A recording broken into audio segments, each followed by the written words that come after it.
صلی اللہ علیہ وسلم۔ ہمیں عہد کرنا ہے کہ ہم نے اس رمضان المبارک کی برکات کو، رحمتوں کو اور فیوز کو کیسے سمیٹنا ہے۔ ہماری کون سی وہ ایسی عادات ہیں، وہ کون سی ایسی عادات بیڈ عادات ہیں جن کو ہم نے ترک کرنا ہے، اپنی زندگی سے نکالنا ہے ان کو۔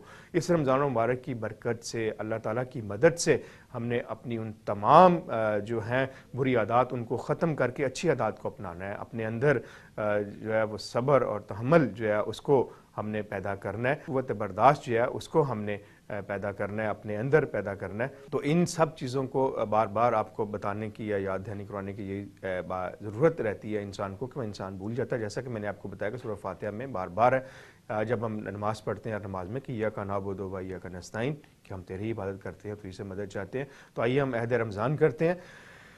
ہم عہد کرتے ہیں کہ اس ماہ سیام میں افطاری سے سحری کے درمیان کم از کم 8 گلاس پانی پینا ہے، افطار اور سحری میں تحمل اور اعتدال کا مظاہرہ کرنا ہے، پان، گٹکا اور سگریٹ نوشی سمیت تمام نشے کی عادات سے چھٹکارا حاصل کرنا ہے، ہر حال میں خوش اخلاقی، صلہ رحمی، ایمانداری اور درگزر کا مظاہرہ کرنا ہے، نماز کی روحانیت اور قرآن کے اعجاز کو سمجھنے اور عمل کرنے کی کوشش کرنی ہے، یعنی اس رمضان کی روحانی اور جسمانی برکات سمیٹنے کی کوشش کرنی ہے۔ یا مصطفیٰ صلی اللہ علیہ وسلم، صلی اللہ علیہ